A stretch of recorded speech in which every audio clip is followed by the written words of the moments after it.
the Super Speedway.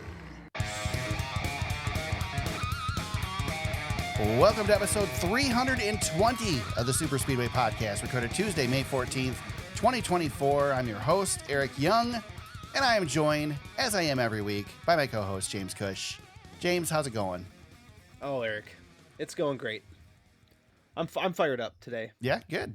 I'm always a little bit fired up, but you caught me at the right time. Good. Yeah, I have mandatory work training tomorrow, so I'm on edge. That and combined with the fact that I hurt myself running yesterday, Oh, no. and I have to take some days off from what I consider to be my mental health. I'm in a real fiery state. That's rough. Today. Oh yeah, it's not good. It's not good for me. But that's okay. Yeah. This too shall pass. I'm just thinking I would have to run to hurt myself running. So. Yeah, I don't know what I did, but I am. You remember the documentary series that wasn't watched by very many people because it was on Facebook. But there was a documentary called Tom versus Time. Had no clue. I never watched it, but I just think I like the title of Tom versus Time when Tom Brady was, fighting off his age. And I'm in that phase of my life where I'm fighting my age at every turn. And man, I keep hurting myself. Dude, or something happens and You're young still compared to me. I know, but I'm at that point where, like, and you're in good athlete shape. has Like retired. I'm out of shape and older than you. So I'm just trying, man. I'm really trying, and my body's just rejecting it. So maybe I should just quit. Maybe that's what I should do. Well, if you're feeling old this week, James, what better thing to discuss than the throwback Yes. race? Hell yeah. The Goodyear 400 at Darlington Raceway. And what we talked about last week, the old guys, they Yeah. got one. The old guys did. Brad frickin' Keselowski. Yeah? You're not going to do the line? Hold on. Here, I'll do it. Do it. Brad Keselowski won this race. There you go. Yes, he did for the first time in 3 years. Man, how exciting was that finish? That was pretty great. I was very disappointed when it looked like he was going to get beat by his teammate again. Yeah. And then Tyler Reddick did what Tyler Reddick does and drove over his head and took himself out, took Buescher out, and about got his ass whooped on pit road afterwards, and Brad Keselowski gets the win. Brad finally had the tables turn his way. for About once. time. Yeah, he's had a couple get away from him. Cautions have cost him. So many things have cost him over the last couple of years. But to finally see it go his way, I mean, was just beautiful. And Chris, to his credit, Chris did really try to help Brad. Yeah. with that huge shove with 10 to go. Yeah. I thought he was going to wreck him. I did too. But Chris, ever the good teammate, gave him one good shot, and then you can't hold up and wait any longer. You got to go. No, he did what he uh, had to do. And I mean, is there a person that it sucks to be more right now in the Cup Series than Chris Buescher the last 2 weeks? Back-to-back weeks, man. That's in one way I hurt for him a little bit, but man, he is in the conversation. Yeah, so he's going to get one. well, and like he told Tyler Reddick, this means more to me. You got Yeah. one of those stickers. He wants a sticker. Yeah. But he's going to be fine. He'll make the playoffs. He'll be all right. What do we think of Tyler Reddick's move, James? Obviously, it was a bad move because it cost both of them the race. I mean, it wasn't dirty, right? It's not a dirty move. No. It was just overly aggressive, I would say. Yeah. Because he didn't hook him. He didn't intentionally spin him out. He just lost control of the race car. When he went to the inside, I'm like, ooh, that was a lap too early. He's not close enough. And the damned part of it is him and Brad showed incredible car control. Yeah. Before that, because they were side by side for 8 to 10 laps before. Right. I mean, they were just side by side, and even Boyer or Harvick commented during the broadcast that if Keselowski stays down there too long, he's going to burn up his tires. And finally, he kind of gave way because that battle just could not. I couldn't believe. Have you ever seen a side by side battle go that long at Darlington? I can't recall. Well, you ever couldn't seen that. do it. I mean, you couldn't run side by side all the way around. It was the place. incredible. That was just, I mean, those guys were putting on a show. Just car control just was crazy. And then for whatever reason, Tyler got impatient.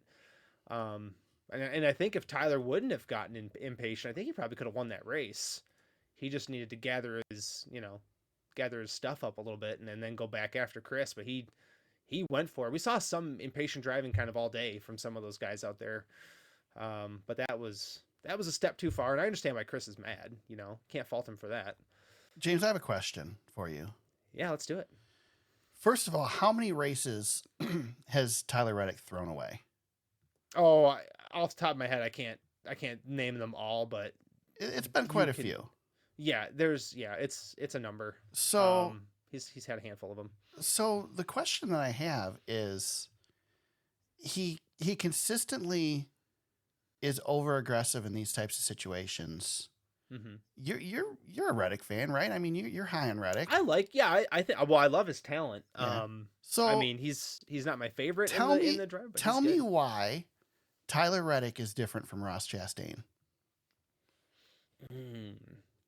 Well, because Ross Chastain gets criticized for the same thing. Yeah, Ross is overly aggressive all the time, right? But so is Reddick. Yes. Oh, yeah. I mean, this was all aggression. This was it was an ill-timed move. It was too aggressive at the wrong time.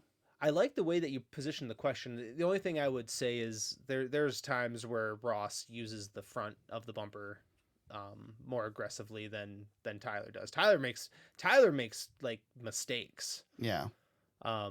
Ross's mistakes aren't necessarily, I don't know. But yeah, you're not wrong that they both do avoidable things. I think the difference is that Reddick's a more likable person than Ross is.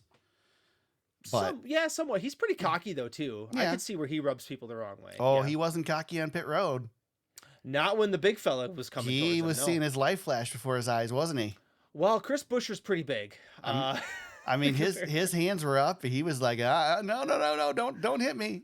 Well, he started off by saying he was sorry. He did not want the smoke. No, he didn't. And Buescher should have just clocked him, man. I know he kept his helmet on for a reason. Should have clocked him. Yeah, I mean, Chris, I got to give Chris credit for not putting his hands right up on him. I mean, he grabbed him. He had hold of him pretty good. He did, but he didn't. He wasn't swinging. We'll put it that way. He wasn't swinging. But he wanted to. He wanted to. If Reddick would have done anything but what he did, he was getting swung at. But Chris he's pretty calm. He's pretty mild mannered. To see him that fired up, I mean, first of all, that's kind of scary because that just shows how passionate he is and what are you going to expect from him the next couple of weeks. I think we're going to a place next week. And the next points race is a place that I think you better watch out for him. So, well, he's got a chip now. Yeah. And I kind of like it for him because he's fast enough to do some damage in these, in the rest of the season. Right. And he proved himself last year. Like, this isn't just some guy who's just mad because he had his shot blown up. I mean, this is a guy who's a contender, and he was a contender last year. You were trying to convince me he was a championship contender last year, and I would push back on it. But I didn't think he was until he freaking clicked off 3 wins. Yeah, and now he's got a chip on his shoulder, and he can kind of drive a little angry, which I think is actually good for some guys once in a while. Yeah. But he's that situation too. I mean, he is the closest loser in the history of the sport, and then he has this happen to him when he's got the race kind of under control. I would say a little bit. Right. To have that get away from him is got to suck. So I understand the frustration. Absolutely. And yeah, Tyler Reddick, huge mistake. And I thought the commentary was super interesting. Like Chris yelling about, about he wants the sticker. I don't know what was better, the actual exchange on pit road or Jeff Gluck and Jordan Bianchi's reacting of it. The dramatic reading. Yeah. Yeah, that's a David. Do you remember David Poole? Newer listeners won't remember David Poole. But he used to be back in the day when Sirius NASCAR Radio was in its infancy. David Poole was the morning drive guy, and he would do dramatic readings all the time. That's what that took me back to. I remember those those were so good. But yeah, Jeff and Jordan reading it back was really funny. I really enjoyed that. It was pretty good. So I mean, it's kind of funny because I feel like this race was Oh no, I'm in the wrong freaking thing. That's why. I mean, Tyler Reddick. I mean, this was his race. I mean, 174 laps led in this race. I would argue a lot of that had to do with his pit road positioning. He got the pole in qualifying, beat Brad Keselowski for that spot, and gave him the preferred pit stall on pit road. Allowed him to, beat Keselowski off pit road all day long, which was a factor because Reddick was fast at the beginning, and Keselowski would chase him back down, but sometimes get by him, sometimes not, and it just positioned Reddick in a better position throughout the race, and ultimately, gave him a good shot at the end until he blew it. What do you think of that pit road positioning, James? There's some tracks that it's a big advantage. There's some tracks that it's not. Do you think it's fair to give the pole sitter that sort of advantage? Well, I think absolutely it's fair. Because let me twist this a little bit. Yeah. Tyler Reddick, what's the one storyline with him that we always talk about when pit road issues? He has pit road issues all the time. Yep. Well, he earned the pole. They even had a pit road issue, and he still beat Keselowski off. He earned the pole, and you should be rewarded for getting the pole. Like, I think that advantage is totally warranted. Yeah. And if they, they need to take this lesson and learn it, because they basically eliminated their pit road misgivings, and now they're kind of fixed it, right? If you can get the pole, you can save a lot of headache. So I think it's totally, I'm totally fine with it. It was fair enough. Okay. I'm mixed on it, but you sold me. I kind of have mixed feelings on it, because on one hand, I'd like to see it. Track position is so important that it sucks to just, have somebody get a gimme pretty much every pit stop. But you still got to execute, and it does put a premium on qualifying, which we don't have much anymore. So yeah, absolutely. I guess it's a good thing in the long run, and it's not every track; it's just certain tracks. Unfortunately, our championship track is one of those tracks that it is a major advantage on. But and it's going to come into play at the end of the regular season here when we come back. Yeah, that's true. That's true. Because I think people forget too, the Southern 500 is our cutoff this year, not Daytona. That's a really good point. Because of scheduling. So this could come into play here down the road if even for playoff seeding and points position, it's going to be a factor. We're going to have to try to remember that as we look ahead towards the end of the regular season. Yeah, good call. Go ahead. I was going to say, we got to talk a little bit more about Brad. Yeah. Let's go there. First of all, is this the start of something? He's going to win more now, right? I sure hope so. I think he's got the monkey off his back. I feel like he's going to do what Buescher did last year. He's going to click off 2 or 3 more here. Well, I think what we're seeing now also is the RFK Fords are very fast, and that's going to help them a ton. Especially like you mentioned, everybody was screaming last week the Fords were in trouble. James, what are you talking about? Now the Fords are good.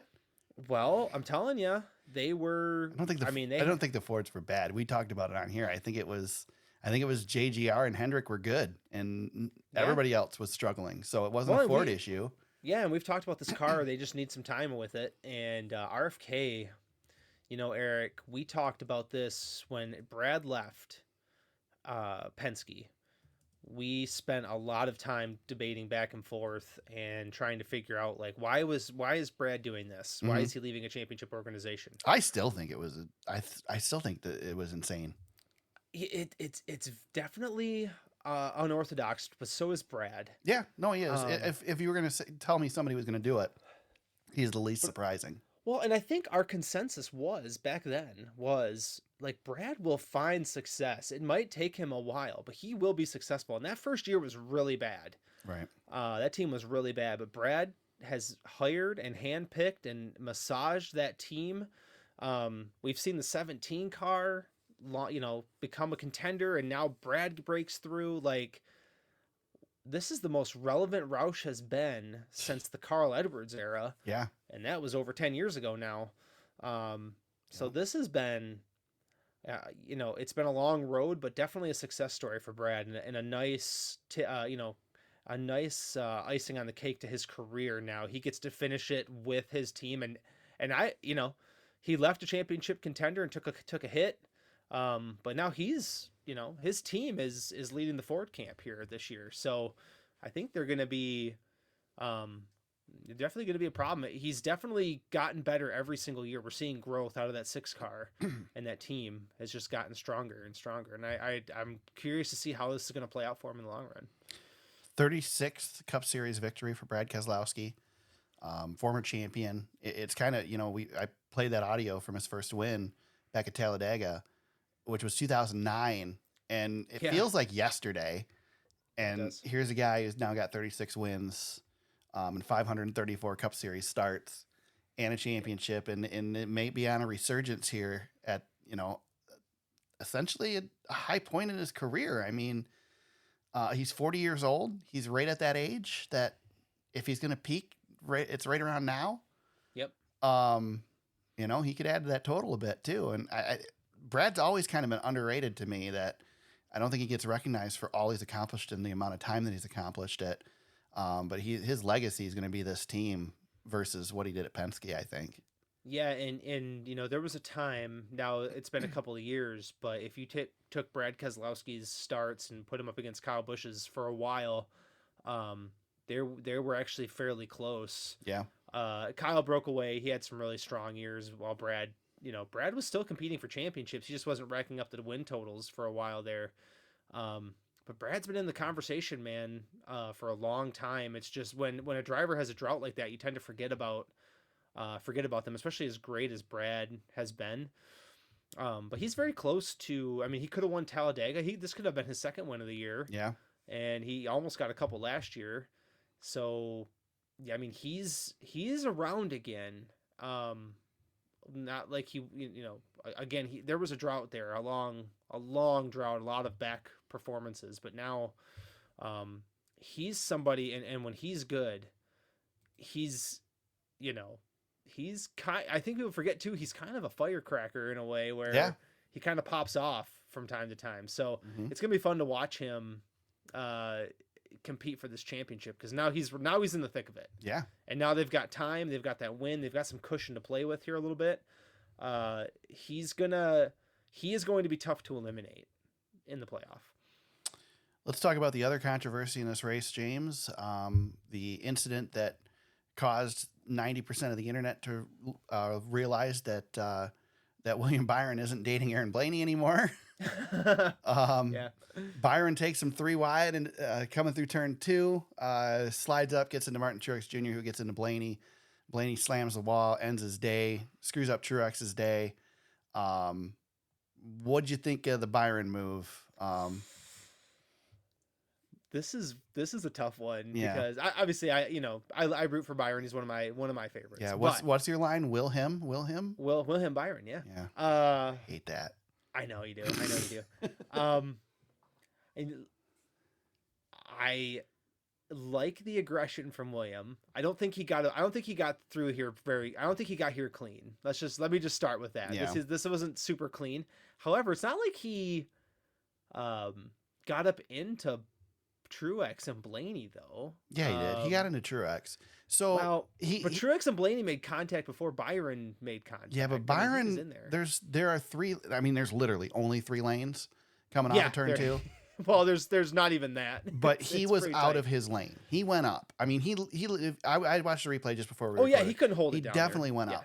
My question is it Byron's fault, or with the run he had and how far out he was, is it Truex's fault for not lifting?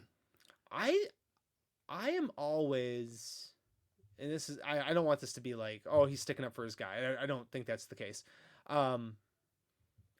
If a driver's got his nose out in front of everybody else, I don't think it's his responsibility to back off. What if he's got his rear tire out in front of everybody else?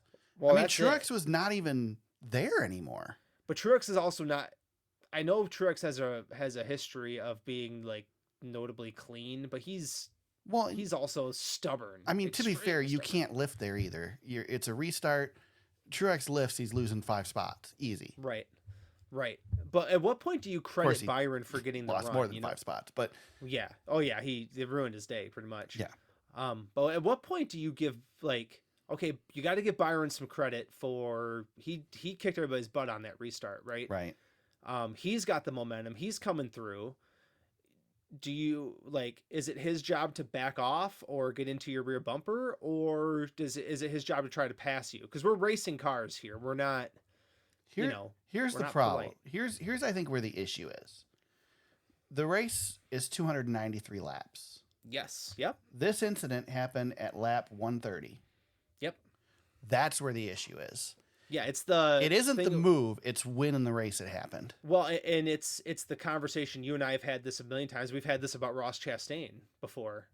Live to fight another day. Yeah. It's that the situation. Guy, I mean, he did live to fight another day. Well, Byron did. I mean, Byron did. Byron finished sixth, so he did all right. And I feel bad for Blaney because Blaney did nothing wrong here. No. He was just the bystander. Yeah, he's an innocent victim.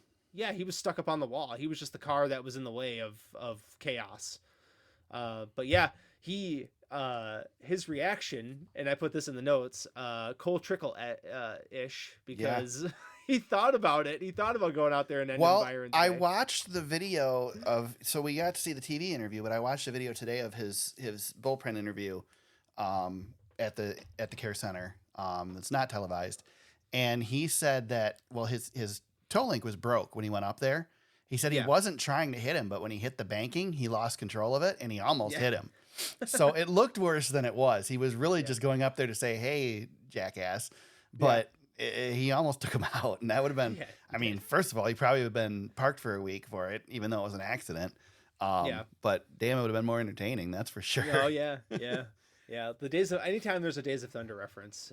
We've had a lot of movie references throughout this entire season with some of the finishes and things. It's been a good year. I mean, we had a couple snoozers in there, but it's been a good year. Yeah, these intermediate ovals, man, are just unbelievable. Darlington delivers, man. It delivers. Oh yeah. Darlington, I thought Kansas was the best finish. This might have been the best race, start to finish. Yeah, I don't think that second stage was very good. Yeah, I mean it got a little wonky there. It wasn't a bad race. I mean, 400 miles here is good. I mean, obviously the 500 for the Southern 500 is special, so it's cool to have it, but it's long. The fact that this race is 400 miles, it definitely adds to it, I think. And Ty Gibbs almost gets himself his first win. He was coming at the end. 34 laps led on the day, finishes second. Josh Berry with a third place finish. Yep. Talking about those Fords, there's Berry. His teammate Briscoe fifth. Yeah, Briscoe fifth.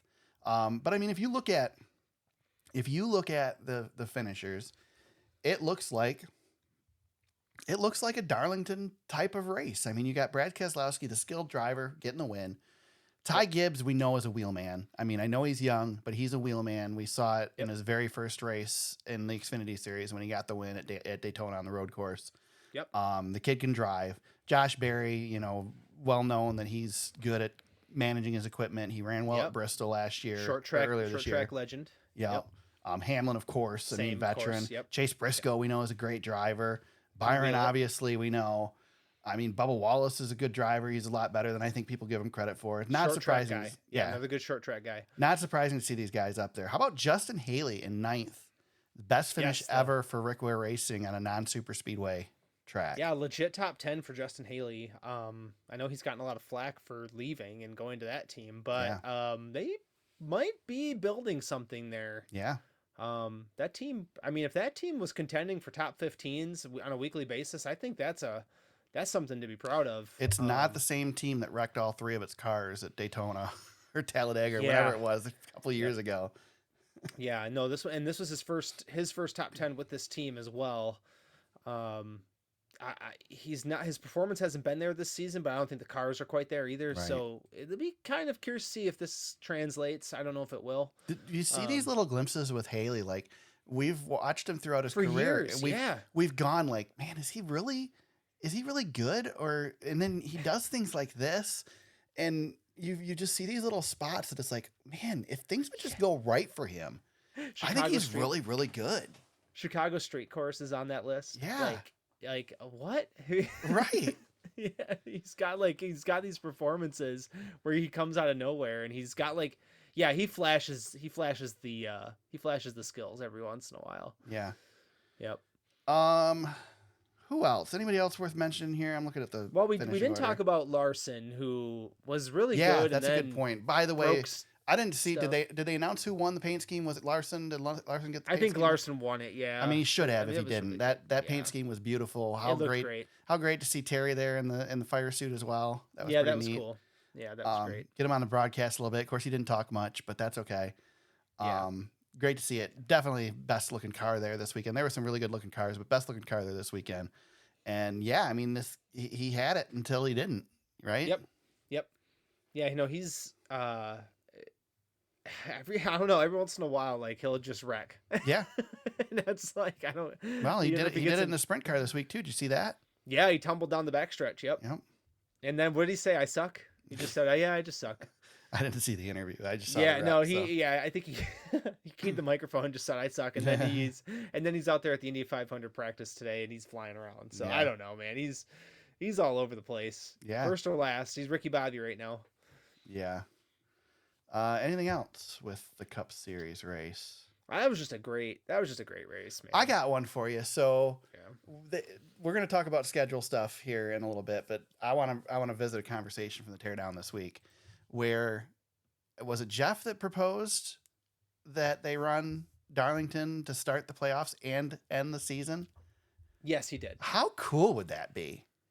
I'm good with it. I mean, I don't want to do it every year, but one year that would be freaking awesome. This is a great racetrack. Yeah, you could have Darlington rotate. Again, I go back to, I think we should be rotating the championship around. Yeah. I know we'll talk probably about this a little bit more, but if Darlington was on that list, I think it would be okay. This would be a terrific track to end the season at. Yeah. And just, I mean, I'll tell you this, I'm so glad that this place has 2 dates back. I'm not in favor of 2 dates at many tracks, but this is one that deserves 2 dates. It's a historic venue. It's put on terrific races, its entire history. It saved us from COVID. Yeah. I mean, just remember we raced how many races here that year? 3? Right? Yeah, I think it was 3. Yeah. Just absolutely awesome that we're here twice and it continues to put on good shows, and glad that it works well with this car. But I think you could race anything around Darlington, it would put on a good show. So yeah. We mentioned 36th victory for Brad Keselowski, first victory and 6th top 10 finish in 2024. Ty Gibbs with a 2nd place finish. It's his first top 10 finish at Darlington in 4 races at Darlington Raceway. Josh Berry, 3rd place, highest finishing rookie. Kyle Larson is still your points leader, 30 points over Martin Truex Jr. There you go. There you have it. Yep, Larson, points leader going into Indianapolis. There you go. NASCAR Xfinity Series, the Crown Royal Purple Bag Project 200. Speaking of throwing races away, Justin Allgaier finally doesn't and gets a win. Yeah. 119 laps led in this one. Only 4 drivers led laps in this race, James. Yeah, he's had such his year has just been a mess. I was just waiting for something to happen. Yeah. Just waiting. Yeah, he's either top 5 or in the 20s this year. And yeah, you said it. Waiting for him to throw it away. Yeah. But no, not this time. Justin Allgaier gets it done. Would love to see him get back into championship contention. And now that he's got this playoff, victory here, hopefully he can do that. So Justin Allgaier gets his 24th victory in 449 Xfinity Series starts, James. That puts him 10th on the all-time Xfinity Series wins list. And do you know who he's tied with in 10th? Oh, let's hear it. Dale Earnhart Jr. Oh, his boss. That's right. We were talking about this not too long ago. I remember he was close. Yes, 24 wins each. And I mean, of course, they mentioned, I think on the teardown, Junior's got a chance to add to that this year. He's racing at Bristol. Yeah, he'll be good again. Yeah. So, yeah. But yeah, Allgaier ties the boss man in 10th all time for the Xfinity Justin's Series. also had how many years worth of full-time status? Yeah, he's had a few. He's had a few. Quite a few. Yeah. I mentioned we had 4 leaders in this race. 2 of them led single-digit laps. Austin Hill led 6 laps. AJ Allmendinger led 1 lap. Otherwise, it was all Cole Custer with 21 and Justin Allgaier with 119. So, not too much action up front here in this one. Am I missing anything? Is there anything else to talk about? Haley Deegan wrecked. Eric Almirola flying around out there still. Yeah, 5th place finish. Yep. Yeah, if he ran full time, I wonder how good he'd be. I don't know. He's pretty good. He's having a pretty good season in his spotty starts. I think he's running the truck race this weekend too. Is he? There you go. Yeah, he's doing whatever the heck he wants. So yeah, why not? Having a good old time. Good way to go. Good way to do it. Absolutely. So, get back to my stat sheet here. Haley Deegan. Yeah. She was fighting off the. Yeah, everybody was after Deegan again. She didn't even do anything wrong this time. Yeah. Anyway. People, I don't know. I say. Great looking race car, though. I say that, yeah, it was. I say that I complain about the Haley Deegan haters, but then I'm a Natalie Decker hater. So I guess I'm no better, right? Well, those are two different things. Yeah. Highest finishing rookie in this one was Jesse Love. With 8th place finish, Austin Hill, points leader, 3 points over Cole Custer in the NASCAR Xfinity Series. And then the Truck Series was in action as well. The old Watermelon Man comes back and gets himself a win in the Truck Series. Yes, sir. 3 laps led. That's all it took. That's all you need. You only got to lead one. Yeah. At the end of the day, right? Yeah. Yeah. His first Truck Series win since 2002, or excuse me, 2022, a couple years ago. Yeah. It helped that Corey Heim was taken out late. He was settling up pretty good. Kyle Busch got taken out in this race. Well, Kyle Busch didn't get taken out, James. Well, yeah, Kyle Busch wrecked himself in turn 2 on lap 2. And that was it for Kyle. Yeah, well. And then they tried to come back out and wrecked again. So the first 2 cautions were Kyle Busch.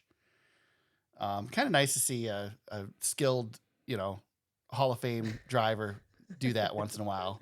Make a mess of things, yeah. Yeah, make you feel a little bit better about those guys that do it consistently. And then he was mad at the team for sending it back out there. I don't know why he went back out there, but okay. Well, it's not his team anymore. He doesn't call the shots. That's true. That is true. Let's see. Nick Sanchez, another great run. 2nd place finish for him. I don't know. Not a whole lot to talk about here either. It was a decent race, but yeah, nothing really jumps out at me other than, like I said, Kyle Busch, Matt Crafton involved in an accident, Rajah Caruth, Dean Thompson, Corey Heim. Those are all pretty much that one big wreck, which was a big wreck. To a traditional Darlington wreck that everything goes to the inside. I don't got anything else unless you do. I think that pretty much covers the truck race. There you go.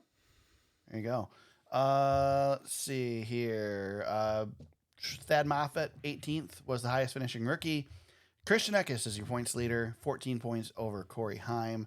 By the way, this was Ross Chastain's 5th victory in 109 Craftsman Truck Series starts. So, all right. There you go. There you go. That's Darlington. We leave Darlington in the rearview mirror. Head to the All-Star Race weekend at North Wilkesboro this weekend. So one classic historic racetrack to another. We got some news this week, James. There's lots of news. We're recording on Tuesday. We got news finally. We have a lot of news. Yeah. Holy smokes. I guess let's talk schedule first. We got some tidbits on the schedule per Jordan Bianchi, who says it's going to be announced this month, likely. Where do we want to start here? There's lots of stuff. Well, Bowman Gray for the Clash is up for debate, I guess. Sounds like it could happen. I'm cold on this one, James. You know why? Yeah. It's cold. Exactly. February in North Carolina is not going to be warm. And not only that, but they talked about on the teardown, like they kind of positioned the Czech Clash to be this race that we just take anywhere and expose people to NASCAR with. And now we're going to take it to Bowman Gray. I mean, I get it. And I get everybody was screaming, let's go to Bowman Gray when we went to the Coliseum because it's a good track. Yep. But it's a complete reversal of what the Clash had become the last 3 years. So I don't know, man. A little bit of backpedaling, I would call it. I don't know what, but is this just other stuff fell through and NASCAR bought into this track, so let's run it there? I mean, what the hell? Yeah, well, I guess we're not going back to LA, which is fine. That kind of ran its course, right? So, right, but do we need another race in the Carolinas? I was hoping this wasn't going to be the case for this race, but I guess we're going to do that. So we now have both exhibition races in the Carolinas. Yeah. Oh, well, yeah. I don't know. I don't know.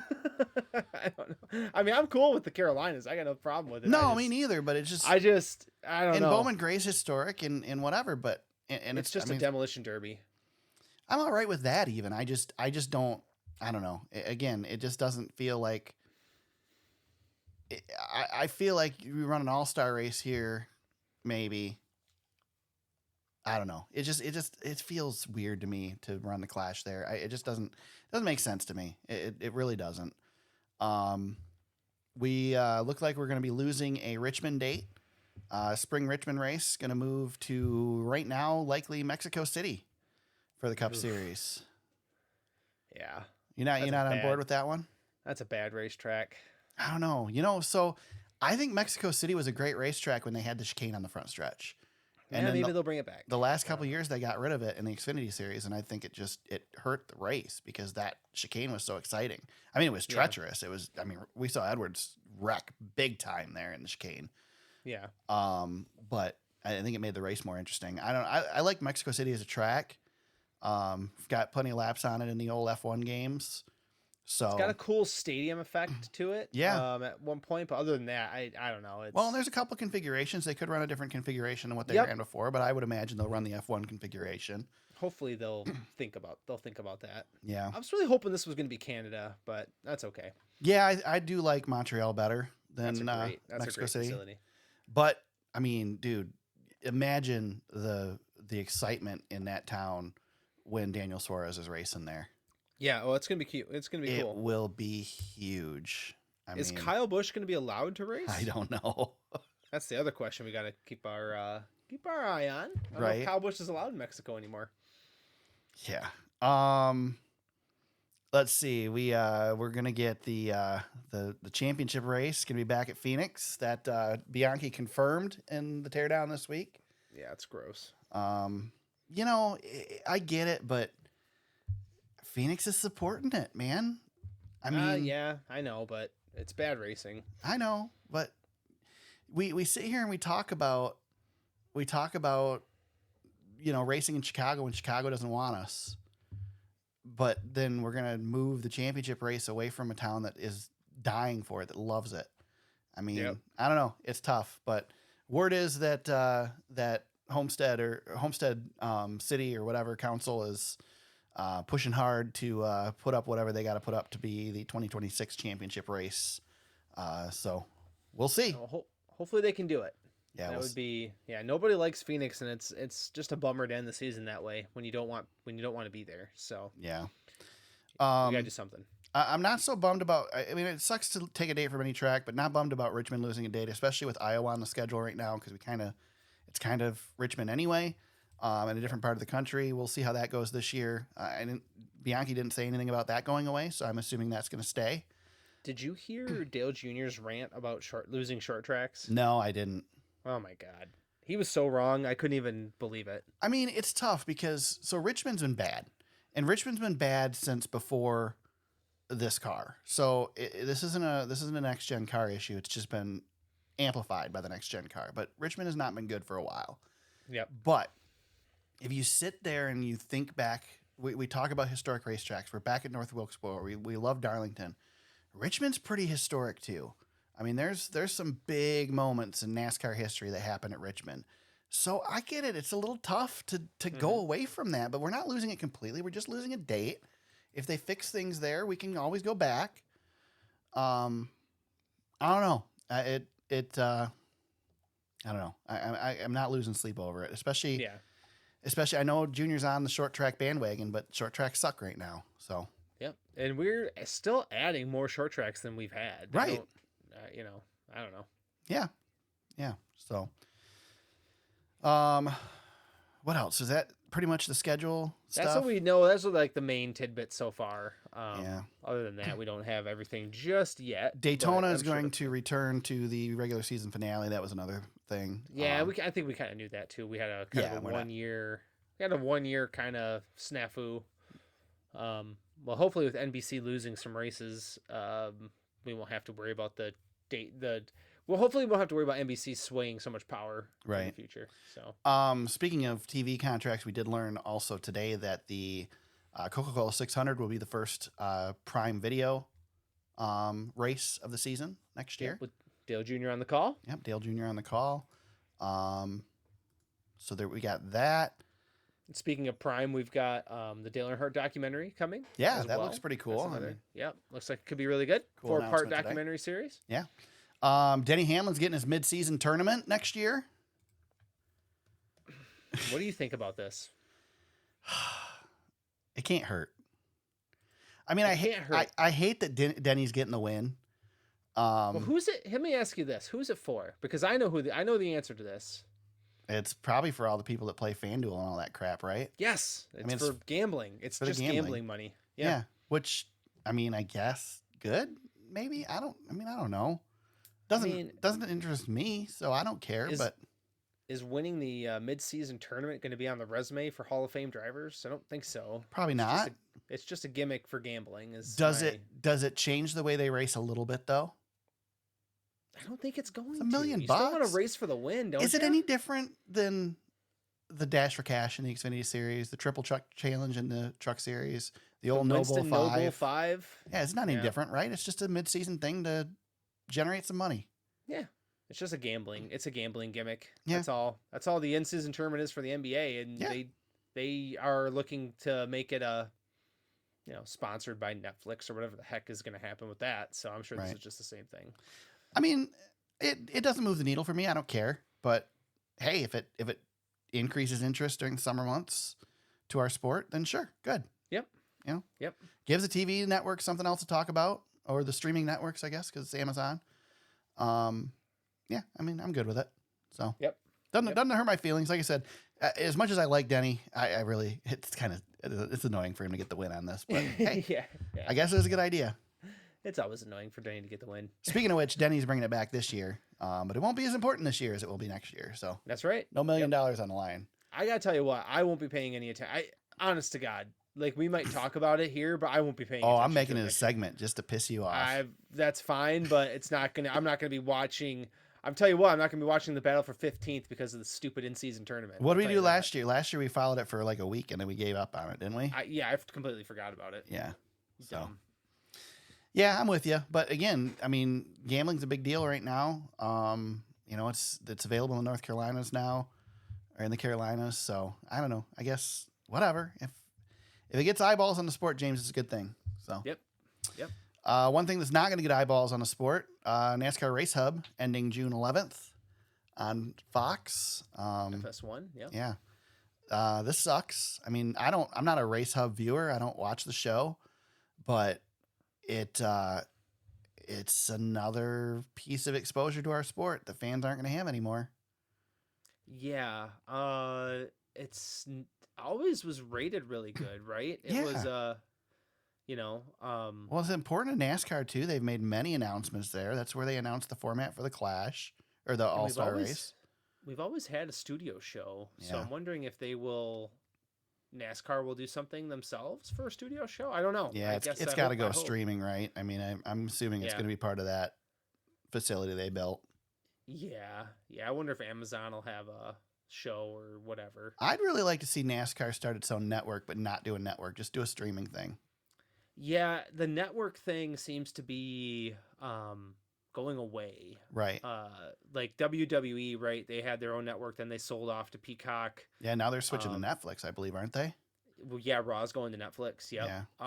And then NFL Network has been sneakily firing people off too and closing up shop. So. Well, I don't think a cable network is the future. I mean, obviously, it's streaming, something to do with streaming. So. Yeah. And I mean, you can do it without a network and just have a site that hosts streaming stuff and then do some live stuff here and there too. But yep. I don't know. It'll be interesting to see. It'll be interesting to see what sort of deals they have with Amazon and Warner Brothers and all this stuff to see, maybe there's streaming options available for them to put this out or put something else out later. I'm worried about Fox signing a new TV deal, still being with the Truck Series, and continuing to cut things from their broadcasts. Mm-hmm. Yep. It really doesn't make me optimistic for the Fox half of the season. Well, it's not even going to be half a season anymore, right. Really. Yeah, that's They're true. What are they losing? 4 races on their docket. So yeah. Yeah. Well, We're 4 gonna be, races plus the Xfinity Series. Yep. Yep. Half the Yeah, full Xfinity season, Series, so. Yep. All the Xfinity Series races are gone. Truck Series, they still gonna do. Yeah, they still got trucks. Which they don't really care about. Right. Yeah. It worries me a little bit that Fox is selling stuff off. Yeah. Throwing stuff out. But well, and I know we're excited about Amazon and TNT coming back. TNT's in trouble. I don't think people realize that. Yeah. TNT screwed up their NBA package really bad, and it's going to affect their entire sports package. I know NASCAR's coming in, and it's exciting, but and they got Dale Jr. That's great. Right. But if you don't have the pillar, then I don't know what you have after that. So it's going to be interesting. Yeah. We'll you mentioned Dale Jr. Dale Jr. is official now. I thought he already was, but he is official for Yes. Amazon and TNT. Speaking of TV news, Jimmie Johnson going to join the NBC Sports booth for 4 races, including the Indy 500 this year. Yep. That would be fun. Yeah, I mean, anything get Jimmy out, I'm good. He'll be a little more dull than Junior, but he's a good source of information. He's got a good tone. He'll be good. Well, and he's driven these cars, and he's driven Indy cars, so he's got not well, but he's done it. Yep. Well, yeah. He's got experience in the car. He can tell you what's going on with the race cars, though. Yeah. So that's a good thing. Kind of like how Kevin Harvick brings that perspective into the booth. Right.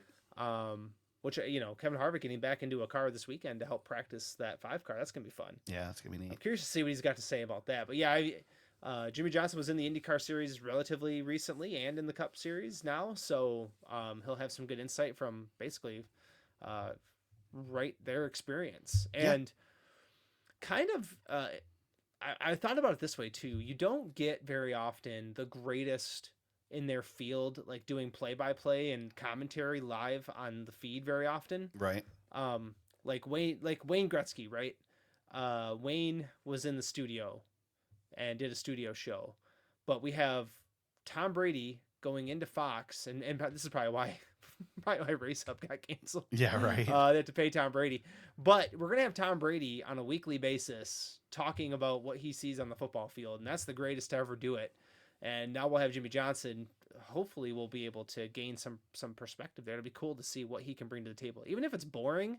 It could be an interesting take to see what he's got to say out there. Now we just need to get LeBron on NBA on TNT, and we'll be good to go. Well, LeBron's not doing anything right now, so hire him to do something. Some silly season news. We got silly season news, James. Silly season's already here. All right. Michael McDowell announces he's leaving Front Row Motorsports, going to Spire Motorsports next year. Going to 71 car, which Zane Smith currently pilots on loan from Trackhouse. So he's going somewhere. And with that, there were a lot of rumors flying around on DBC this week as far as silly season rumors. So should we just run these through and then have one long discussion, or should we discuss each one? Yeah, let's run. Yeah, let's run it down. Here's the whole list. This is from DBC this week.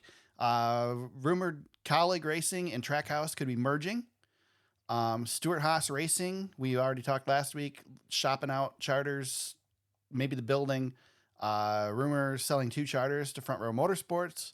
Front Row Motorsports could run 4 cars or maybe lease a charter out. Noah Gragson apparently is in demand throughout the garage for next year. Harrison Burton, not surprisingly, will be out at Wood Brothers. Chase Briscoe, strongly rumored. He is the biggest rumor right now to go to Wood Brothers next year. And then Cole Custer potentially to Front Row Motorsports. He's apparently the front runner to go there. Thoughts on any of that, James? Whoa, that's a lot, right? A lot of stuff, right? But we heard that silly season was going to be crazy. Yeah. I guess first off, the Front Row Stuart Haas thing there's something there. Yeah, I think so too. Whether they merge or what that looks like. I think McDowell leaving is what makes it even more obvious. Yeah, Ford's trying to find seats for their top talent. Yep. Ford's not going to let Briscoe go. No, Briscoe they've got so much invested in him. He's sticking around. Either Briscoe goes to Wood Brothers, or I think he stays in the 14 at this point. I don't think he's going anywhere, and they want to keep Josh Berry too. So right. So that means if they merge with Front Row, those are probably your two cars there. I think Ryan Preece is in big time trouble. I think so too. He's just not performing either. So, and that's why you see Gragson in demand.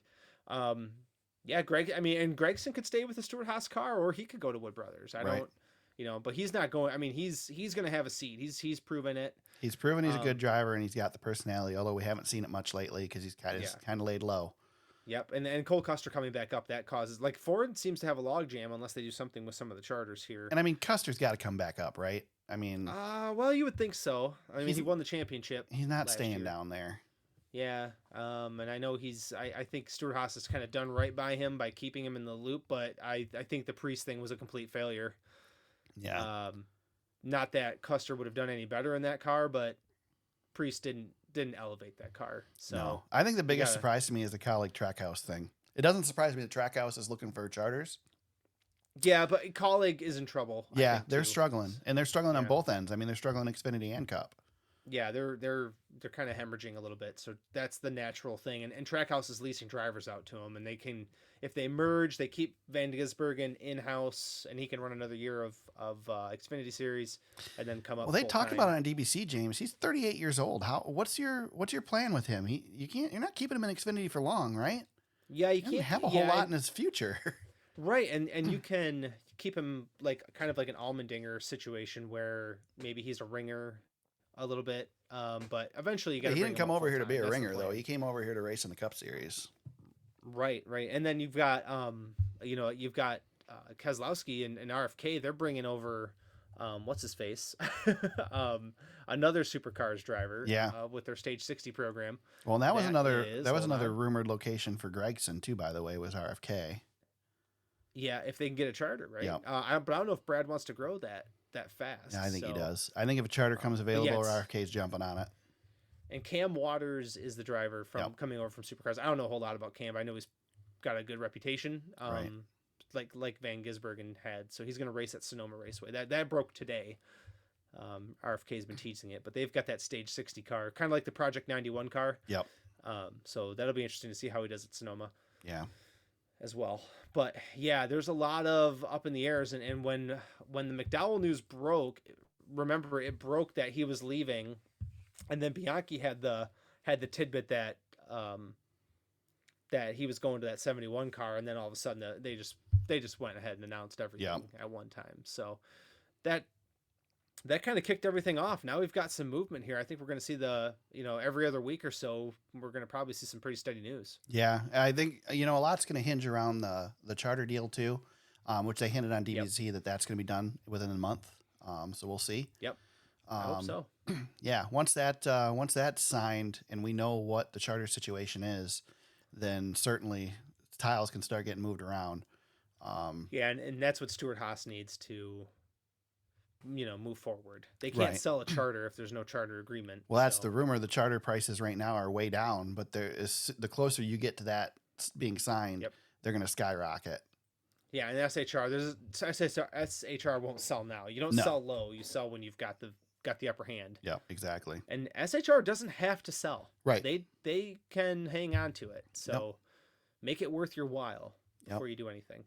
Yep. And again, reiterate, these are all rumors. I mean, anything. I mean, shoot, Kyle Busch wasn't going anywhere, and suddenly he's driving for RCR. So, any of this stuff could change until it's been announced. It can change. So exactly. One other tidbit of news, James. Apparently, there were major rumors that sprouted up this week that Formula One looking at Chicago, race on the streets in Chicago. You know what that means, right? This is when I saw this earlier this week. You know what I thought, I will tell you what it means. I will tell you what it means straight from the mouths of, all right, who said it?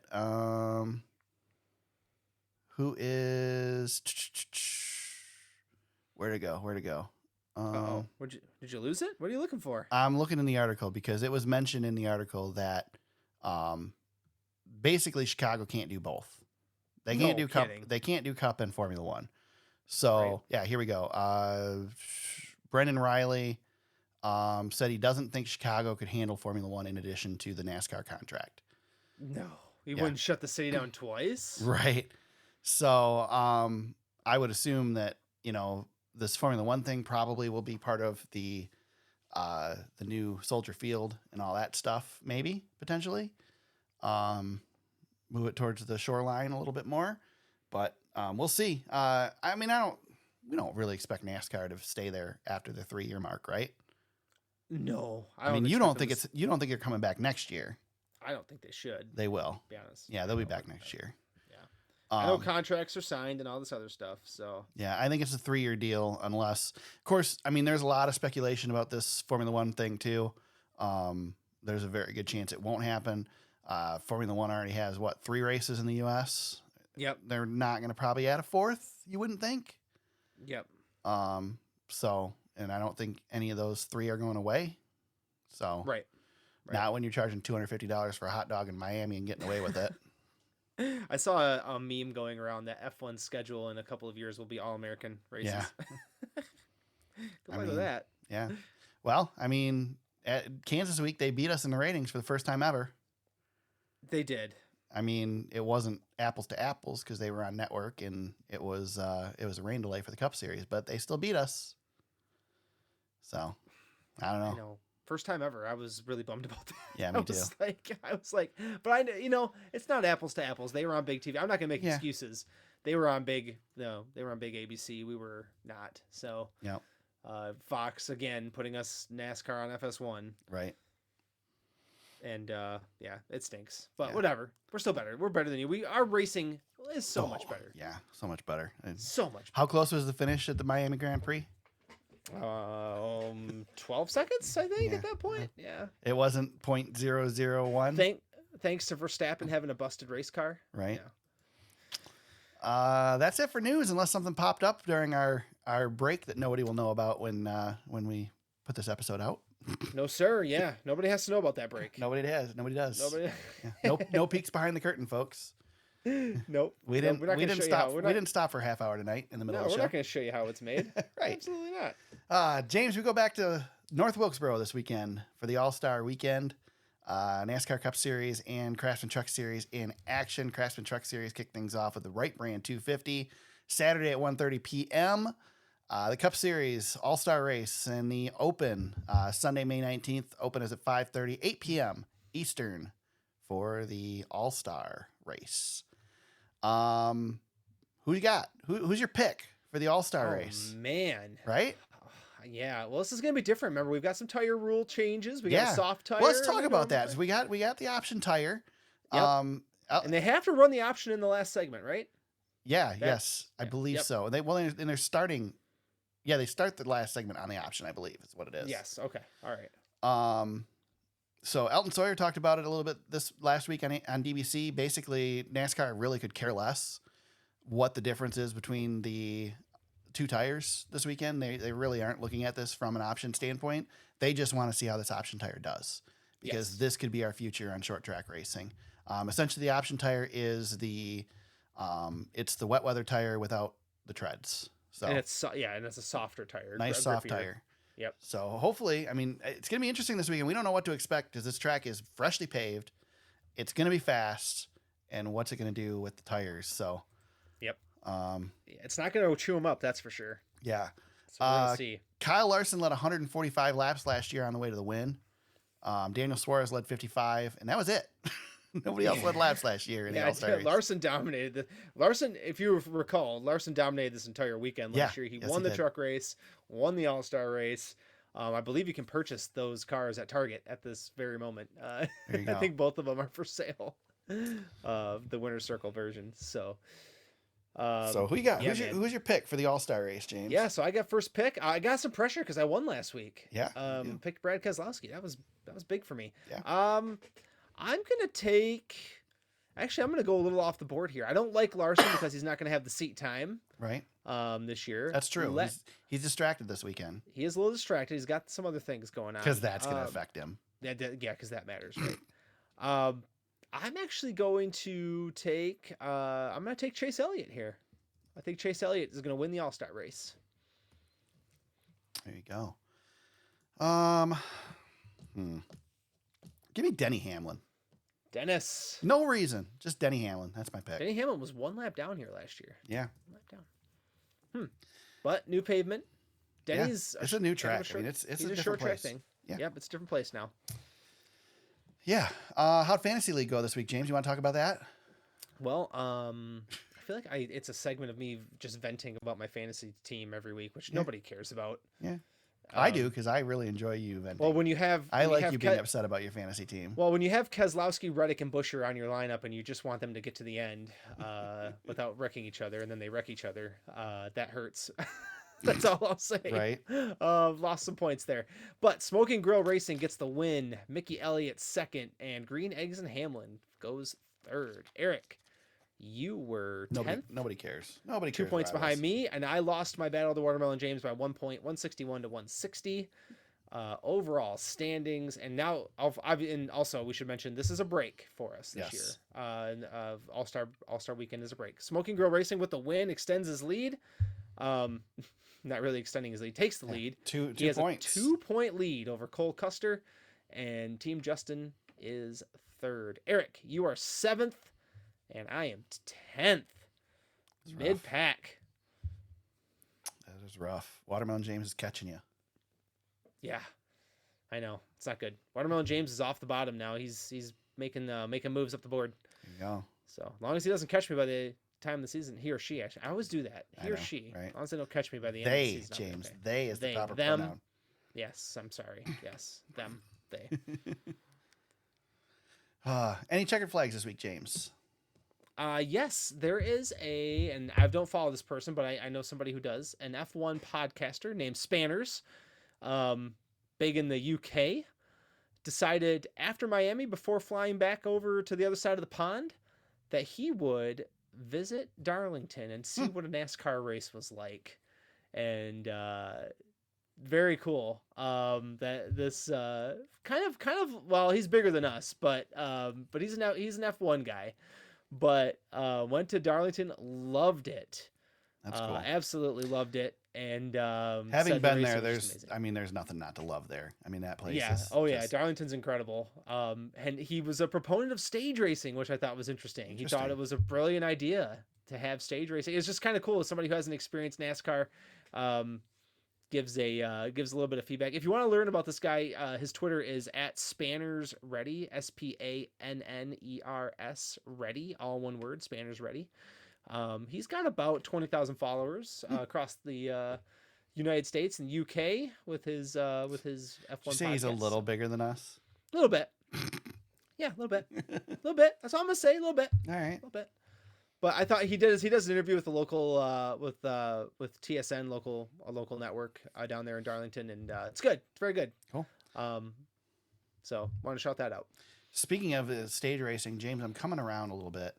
I'm starting to come around on the championship and making it more than one race for the champion at the end.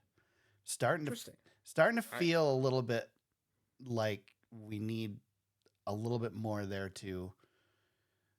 A 3-race series is my. Yeah, I'd be good with that. I mean, honestly, I was looking back at some other stuff in history and just when we switched to the chase. Man, I'd almost be willing to go back to the old chase, the original chase.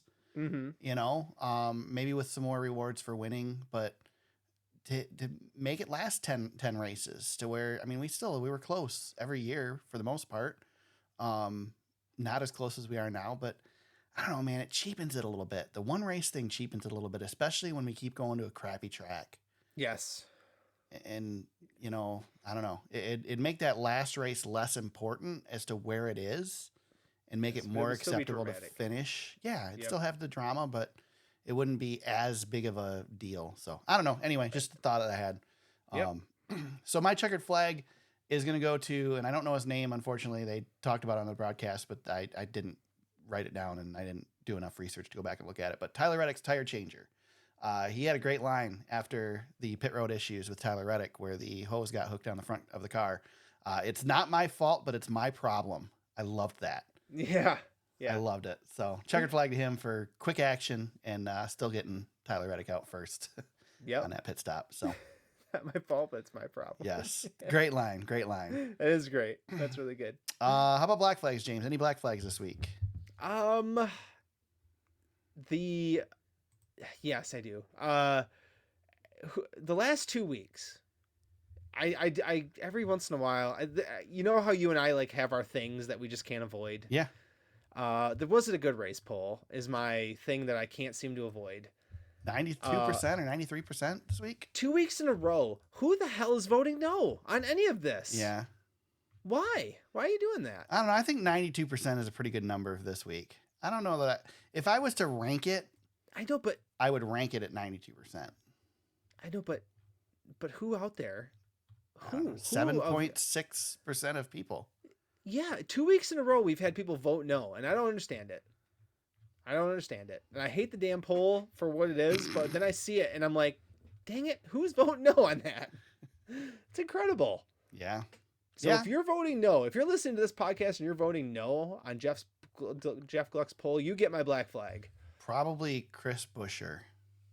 Oh, yeah, he might be the. You know what? Chris Buescher and Ryan Blaney both voted no on this race. 0.02% then is what it should be. I'll allow that. I'll allow that inflation there. I'm looking at Jeff Gluck's Twitter feed right now, and the tweet above it is his retweet of Paige Keselowski's that's a video. That's a great. Yep. Of Brad's daughter taking the race-winning American flag to school. That was awesome. So cool. Yeah, I love that Brad does the American flag. Yeah, I do too. I don't care if it's corny. That's my guy. Yeah. We're all from Michigan, man. We support you, Brad. He's got it on his helmet too. So listen, we will never boo Brad, Eric Jones, or Carson Hocevar. No. It's just against what we believe. We've badmouthed Carson Hocevar though. Yeah, well, when he's deserved. If you do something stupid, you still get called out. Yes. But He's we're done going to root for you stupid regardless. stuff. But we'll always root for you. Just know deep in our heart we root for you. I'm conflicted on my black flag, James, because I don't know whether to give it to the guy who climbed the fence after the race at Darlington. Oh, that guy. Yeah. Or the lack of security that allowed him to get to the top of the fence. How about the people posting it on social media? Right? So if you missed it, there's a guy who climbed the fence, apparently Brad Keselowski fan, or at least he was just really excited or really drunk. He's pretty drunk in the video. And also pretty worn out after coming back down off the fence. Apparently it's anybody who climbs the fence is drunk. Yeah. I'll tell you that right now. But he pulled a Richmond deal. He climbed right to the top and stood on it actually at one point. Yeah. Stay off the fence, people. Like don't do that. I mean, it's not that hard. I give him credit. At least he did it after the race was over, not during the race like the idiot at Richmond. But just stay off the fence. Yeah, no kidding, right? So I remember when I went to the Daytona 500 in 2011, leaving my seat after the race and passing somebody that was literally passing out at the bathroom because they were so hammered. Like, I don't drink, James, but I don't get it. That's not fun. I know, it's not fun. I don't understand. Why would you want to forget this event? And I'll never forget the guy who could barely walk at MIS one year, and then some pretty girls walked by, and he had the wherewithal in him to stumble his way into turning around, and then his buddies grabbed him by his belt buckle, or like the back of his belt, and just kind of pulled him back in the right direction. Yeah. If you want to people watch, NASCAR race is a great way to do it. My favorite one was back in the 90s. Probably late 90s. I'm guessing 96, 97. We're sitting in the stands. And this was back when you'd go Saturday and they would have 3 hours of practice for the Cup Series and a couple hours for the Busch Series. And then they'd run the Busch Series race. And we're sitting there and there's a guy in front of us and he's drinking the whole night. And every time Mark Martin drives by, he holds his beer up in the air and goes, Mark Martin! Mark Martin! And he did it all day long. Throughout the Busch race, everything. The next day we come back and he's in the stands again, but he is laying on the ground under the seat and was very quiet during the Cup race. I always like the guys too who wave their hands and point down the straightaway as their driver goes by. Those guys are always hammered too. Yeah. Yeah. Yeah. Good stuff. Good stuff. Yep. There's, I love sitting in the press box at the races, but there's something about sitting in the stands that's Dude, just NASCAR fans, I mean, they're just legendary. and it's not like it used to be, man. The redneck quality has gone down, and it's disappointing. Yes, it is. I mean, great that our sport has been exposed to the masses, but back when it was just the rednecks, Yes. that was good stuff. In Michigan, we got the redneck Canadians in Michigan. Yes. So Oh yeah. Yeah. there's they're out there. nothing better than the redneck. We'd camp at MIS, stay across the street from the track. We'd stay there for a week, and when we came home, we were all saying "A" because we were around so many Canadians. So I always thought the Canadian national anthem was just what you did at every sport. Yeah. Because of MIS. yeah, same here. Same here. No, it's just because we're friends with the people up north. Yep. So there you go. Quick short track corner tonight. The JEG CRA Tour that I've been covering is not in action this week. They race Memorial Day weekend at Owasso Speedway. They return to action. However, the Cars Tour is in action this week, and they were supposed to race tonight with their Pro Late Model series, but they got postponed to tomorrow. So doubleheader day/night tomorrow at North Wilkesboro Speedway. For the Cars Tour, the Cars Pro Late Models will race their, 100-lap race at 10 p.m. tomorrow night after the Cars Tour race. Cars Tour races at 8:30 p.m. tomorrow night. Those are, I believe, both on Flow Racing. So check those out. I believe it's on Flow Racing. Usually it's on Flow Racing. So Yeah, it should be. Yeah, I think that's what I saw Dale Jr. said too. Yeah. He'll be watching. I think a couple years ago or last year or something, they switched off to something else, but it's on Flow now. Cars is on Flow. So yeah, check that out. Good late model racing. We got to see the Cars Tour out there during the racetrack revival at North Wilkesboro, and it's a good show. They put on a good show. So and Butterbean was on DBC this week. That was pretty cool too. So, Butterbean. yeah. Yes. So Legend. there you go. That's a show, James. Unless did I miss anything? Nope, and we don't have any more interruptions. So Yeah. that's good. No more Yeah. interruptions. Trying to think. There was one other thing I wanted to hit on, but I don't remember what it was. So Was it Dale Jr. running into his friend Ricky Bobby no, in New York City? I didn't see that. Oh, yes. Yes. Yep. Dale Jr. Did an Amazon thing today, and Ricky Bobby, Will Nice. Ferrell was there, and they were having a conversation. Don't you just love how Will Ferrell just shows up in character everywhere? Yes. He was on Yeah, Tom he did. Brady's roast as Yes, he was. as the anchor man. Yes, he was. Ron Burgundy. Yeah, you almost feel like he's actually that person. That person actually exists. It's great. Sidebar. When I was in college, Will Ferrell did a comedy tour to promote his film Semi Pro, which features our neighbors down in Flint, the Flint Tropics. Right. Well, on that tour was Will Ferrell himself, a young Dimitri Martin, Nick Swartzen, and before he was in The Hangover, Zach Galifianakis. Wow. And that was one of my favorite events I've ever been to. But one of the bits was Will Ferrell came out on stage dressed as Ron Burgundy and interviewed Tom Izzo. Oh man. And it was hilarious. So Ron Burgundy does come up every once in a while. Whenever I see him, I think about those times. Wow. Good times. That's a good sidebar. I like that. It was a good sidebar. Thank you. Now I'm jealous of you. It doesn't He happen didn't come very out as often. Ricky Bobby, though. I wish he would have. Yeah, it's too bad. Too bad. It is. Oh, well. Well, James, where can people find you on social media if they want to hit you up during the week? At James Cush on Twitter. You can find me at TSuperspeedway on Twitter. You can find the podcast on Facebook at facebook.com/TheSuperspeedway.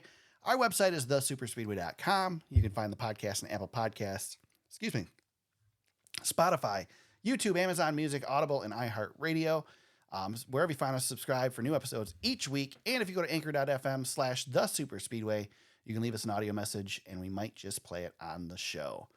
NASCAR returns to North Wilkesboro Speedway this weekend. It is the All-Star Race and the All-Star Open on Sunday. NASCAR Craftsman Truck Series take to action on Saturday. We'll be back next week to break it all down and preview the Coca-Cola 600 and the Indy 500 and Kyle Larson's double next week. Until then, everybody, let's go racing.